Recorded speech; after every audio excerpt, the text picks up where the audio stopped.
बांग्लादेश जमात इस्लामी से फंडिंग लेकर इंडियन जेन जी ने ये क्या कर रहा है?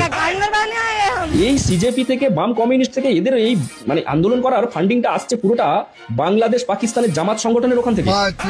বলতাছি দাদা, ব্রেন তো ট্রেন লাইনের পাশে পড়ে আছে, দয়া করে গিয়ে একটু তুলে নিয়ে আসুন না, তারপরে কথা বলি। ডিপ স্টেটের আমেরিকার ডিপ স্টেটের পুরো জঙ্গিদের কাছ থেকে পুরো ফান্ডিং আসছে।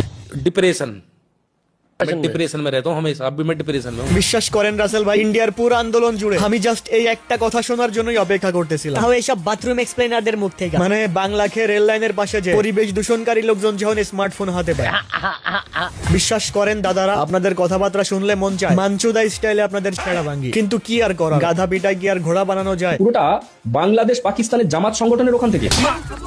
আম শিওর এদের কথাবার্তা শোনার পরে ওদের নিজেদের দেশের লোকজন, আই মিন সিজেপি প্রোটেস্টার্স বিলাই আমগর দেশের বিখ্যাত কিছু দলের সোকল কিছু পাঁচটা লোকজন আছে না, যারা নিজেদের দলের সাটাসাটি করতে যে এমন এমন কথা বলে যেই কথার জন্য উল্টা দলেরই ফুটকি মারা খাইতে হয়। এরা হচ্ছে বিজেপির সেই সব চাটুকার লোকজন, আই মিন বাথরুম এক্সপ্লেইনার। আমাদের দেশকে নিয়ে তোমাদের এত সমস্যা, তাও তো কোনো সমস্যা হলে সে আমাদের দেশেই আসো ডাক্তার দেখাইতে।